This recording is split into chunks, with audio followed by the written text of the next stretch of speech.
എല്ലാവർക്കും നമസ്കാരം. മൈസോൾ വിഷൻ്റെ ആദ്യത്തെ പൂജാ സംബന്ധമായിട്ടുള്ള അതിലും ഗണപതിയുടെ മൂലമന്ത്രം, ഛന്ദസ്, അതിൻ്റെ ധ്യാനം എന്നിവയെക്കുറിച്ചും ഭഗവാനെ എങ്ങനെ ഭജിക്കണം എന്നതിനെക്കുറിച്ചും ഭഗവാനെ ഭജിച്ചാലുണ്ടാവുന്ന ഗുണങ്ങളെക്കുറിച്ചുമുള്ള ആദ്യത്തെ വീഡിയോ ആണിത്. എല്ലാവരും ശ്രദ്ധയോടെ കേൾക്കണം. കൂടാതെ ആരും ഈ മന്ത്രങ്ങളൊന്നും സ്വയമേവ എടുത്ത് ഉപയോഗിക്കാൻ പാടില്ല. ഒരു ഗുരു ഉപദേശം എന്ന് പറയുന്നത് എപ്പോഴും അത്യാവശ്യമാണ്. അപ്പോൾ നമ്മൾ ശിവനെ സങ്കല്പിച്ചുകൊണ്ട് ശിവനെ ഗുരുവാക്കിക്കൊണ്ട് നമ്മൾ ചെയ്യാമെന്ന് പലരും പറയുന്നത് കേട്ടിട്ടുണ്ട്. ഇപ്പോൾ നമുക്കൊരു ഗുരുവിനെ കിട്ടിയില്ല എന്നുണ്ടെങ്കിൽ നമുക്ക് അങ്ങനെ ചെയ്യുന്നതുകൊണ്ട് തെറ്റില്ല എന്നാണ്. എന്നിരുന്നാലും നമുക്ക് അറിവുള്ള ഒരു ഗുരുനാഥനുണ്ടെങ്കിൽ നമുക്ക് വരുന്ന പോരായ്മകൾ പറഞ്ഞു തരാൻ അദ്ദേഹത്തിന് സാധിക്കും. അപ്പോൾ അത്തരത്തിലൊരു ഗുരുനാഥൻ്റെ കീഴിൽ പോയിട്ട് നിങ്ങൾക്ക് മന്ത്രോപദേശം, ഒരു വീട്ടിലിടയ്ക്ക് വാക്ക്, ഒരു ചെറിയ വസ്ത്രം, ഒരു ചെറിയ ദക്ഷിണ, അത് നിങ്ങളാ കഴിയുന്ന ദക്ഷിണ കൊടുത്ത് ആ മന്ത്രോപദേശം സ്വീകരിച്ചതിന് ശേഷം നിങ്ങൾക്ക് മന്ത്രങ്ങൾ ജപിച്ച് തുടങ്ങാം. അതിന് നല്ലൊരു ദിവസം നോക്കി ആ ഗുരുനാഥനോട്, ആരെയാണോ നമ്മൾ കണ്ടെത്തുന്നത് ആ ഗുരുനാഥനോട് സംസാരിച്ച് നല്ലൊരു ദിവസം കണ്ടെത്തി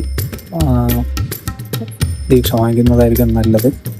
അപ്പോൾ ദീക്ഷ വാങ്ങിക്കുക മാത്രം പോരാ, ദീക്ഷ വാങ്ങിക്കാനായിട്ട് നിങ്ങൾ ആദ്യം യോഗ്യത നേടണം എന്നൊരു യോഗ്യത എന്ന് പറയുന്നത് കഴിവതും മത്സ്യമാംസാദികൾ ഒഴിവാക്കി ജപം, മന്ത്രം ഇത്തരത്തിലുള്ള കാര്യങ്ങൾ ഉപയോഗിച്ചാൽ മാത്രമേ നിങ്ങൾക്ക് അതിനുള്ള ബലം ഉണ്ടാവുള്ളൂ. നമ്മൾ ഈ മത്സ്യവും മാംസവും കഴിക്കണ്ട എന്ന് പറയുന്നതല്ല, അത് കഴിച്ചുകൊണ്ട് നമ്മൾ ഇത്തരത്തിലുള്ള മന്ത്രങ്ങളും ബീജമന്ത്രങ്ങളും ഉപയോഗിക്കുമ്പോൾ അത് നമ്മുടെ ശരീരത്തിനകത്തുള്ള എനർജിക്ക് വൈബ്രേഷൻസ് ഉണ്ടാക്കുമ്പോൾ അത് ചിലർക്കത് നെഗറ്റീവായിട്ട്, ചിലർക്കത് പോസിറ്റീവായിട്ടും വരും. അപ്പോൾ ഈ നെഗറ്റീവായിട്ട് വരുന്നവർക്ക് വളരെ ബുദ്ധിമുട്ടുകൾ അനുഭവിക്കേണ്ടി വരും. ചില മന്ത്രങ്ങൾ എല്ലാവർക്കും യോജിക്കുന്നതല്ല. അപ്പോൾ അതുകൊണ്ട് അത്തരത്തിലുള്ള മന്ത്രങ്ങൾ ജപിക്കുമ്പോൾ ഇത്തരം കാര്യങ്ങൾ ശ്രദ്ധിക്കേണ്ടത് അത്യാവശ്യമാണ്. അപ്പോൾ അത് ഗുരു ഉപദേശപ്രകാരം മാത്രമേ ചെയ്യാവൂ. അപ്പോൾ ഇന്നത്തെ നമ്മുടെ ഗണപതിയുടെ ആദ്യത്തെ ഋഷി എന്ന് പറയുന്നത് അത് മൃഗമുദ്ര എന്ന് പറയും. മൃഗമുദ്ര പിടിച്ച് ഗണക ഋഷി, ഗണക ആണ് ഇതിൻ്റെ ഋഷി.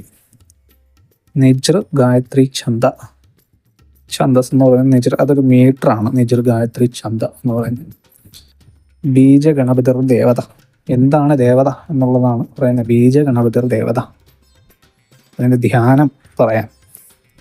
വിഘ്നേശം സവരക്ഷദാക്ഷപടിക ഗന്ധോല്ലസല്ലഡുകൈ ദോർഹി പാശശ്രണി സ്വതന്ത്രവരതാഢ്യേർവാചതുർഹൃതം ശുണ്ഡാഗ്രാഹിത ബീജപൂരമുരു കുക്ഷിം പ്രേക്ഷണം സംസ്മരേൽ സിന്ദൂരാഭംകാശമിന്ദുശകലാദ്യാകൽപ്പമബ്ജാസനം എന്നാണ് അതിൻ്റെ ധ്യാന ശ്ലോകം. പരശു, രുദ്രാക്ഷമാല, കൊമ്പ്, ലഡ്ഡു എന്നിവയോ, കയറ്, തോട്ടി, കൊമ്പ്, ഭരതം എന്നിവയോ കൈകൾ ധരിച്ചിരിക്കുന്നവനും, തുമ്പിക്കൈയിൽ നാരങ്ങ ധരിച്ചവനും, വലിയ വയറുള്ളവനും, 3 കണ്ണുള്ളവനും, സിന്ദൂര നിറത്തോടു കൂടിയവനും, ആനയുടെ മുഖത്തോടു കൂടിയവനും, ചന്ദ്രക്കല തുടങ്ങിയ അലങ്കാരങ്ങളോടു കൂടിയവനും, ആദ്യന്തരഹിതനും ആയ ഗണപതിയെ താമരപ്പൂവിലിരിക്കുന്നതായിട്ട് സ്മരിക്കുന്നു. അതാണ് ആ ധ്യാന ശ്ലോകത്തിൻ്റെ ഒരു അർത്ഥം എന്ന് പറയുന്നത്. അപ്പോൾ ആദ്യം നമ്മൾ ഈ ഋഷി, ഛന്ദസ്, ദേവത ഇത് കഴിഞ്ഞാൽ നേരെ ധ്യാനത്തിലോട്ട് പോവുക. ഈ ധ്യാനം കഴിഞ്ഞിട്ട് ആണ് മൂലമന്ത്രത്തിലോട്ട് പോകുന്നത്. അപ്പോൾ ഈ ധ്യാനം കഴിഞ്ഞ് മൂലമന്ത്രത്തിലോട്ട് പോകുമ്പോൾ ഭഗവാന്റെ മൂലമന്ത്രം പറയാം. ഓം ഗം നമ, ഓം ഗം നമ. ഇതാണ് മൂലമന്ത്രം. ഓം ഗം നമ എന്നതാണ് ഭഗവാന്റെ മൂലമന്ത്രം. ഭഗവാൻ അനേകം മൂലമന്ത്രങ്ങളുണ്ട്. അതിൽ ഏറ്റവും ശക്തിയുള്ളതും നമ്മുടെ സാധാരണക്കാർക്ക് അത്യന്തം ഉപയോഗിക്കാൻ കഴിയുന്നതുമായിട്ടുള്ളൊരു മന്ത്രമാണ് ഞാനിപ്പോൾ പറയുന്നത്. ഇതിൻ്റെ പുറകിലുള്ള വീഡിയോയിൽ നമുക്ക് ഗണപതി ഭഗവാന്റെ മറ്റു മന്ത്രങ്ങളും ഭഗവാന്റെ സ്വരൂപങ്ങളെക്കുറിച്ചുമൊക്കെ നമുക്ക് വിശദീകരിക്കാം. അപ്പോൾ എല്ലാവരും നല്ലൊരു ദിവസം നോക്കി നല്ലൊരു ഗുരുനാഥനെ കണ്ട് അദ്ദേഹത്തിൻ്റെ ദീക്ഷ മേടിച്ച് ഈ മന്ത്രോപദേശം സ്വീകരിച്ചുകൊണ്ട് മന്ത്രം ജപിച്ച് തുടങ്ങാം. നിങ്ങൾക്ക് ഒരു 41 ദിവസമോ 21 ദിവസമോ, സ്ത്രീകൾക്ക് 21 ദിവസം പറ്റത്തുള്ളെങ്കിൽ 21 ദിവസമോ, ഇല്ലെങ്കിൽ 41 ദിവസം. ഈ 41 ദിവസം എന്ന് പറയുന്നത് 41 മണ്ഡലകാലം എന്ന് പറയുന്നത് 48 മണ്ഡലകാലം എന്ന് പറയുന്നത്. 48 നമ്മളെ കേരള സമ്പ്രദായത്തിലാണ് 41 എടുക്കുന്നത്. ഇപ്പോൾ തമിഴ്നാട്ടിലൊക്കെ പോയി കഴിഞ്ഞാൽ അവരെല്ലാം 48.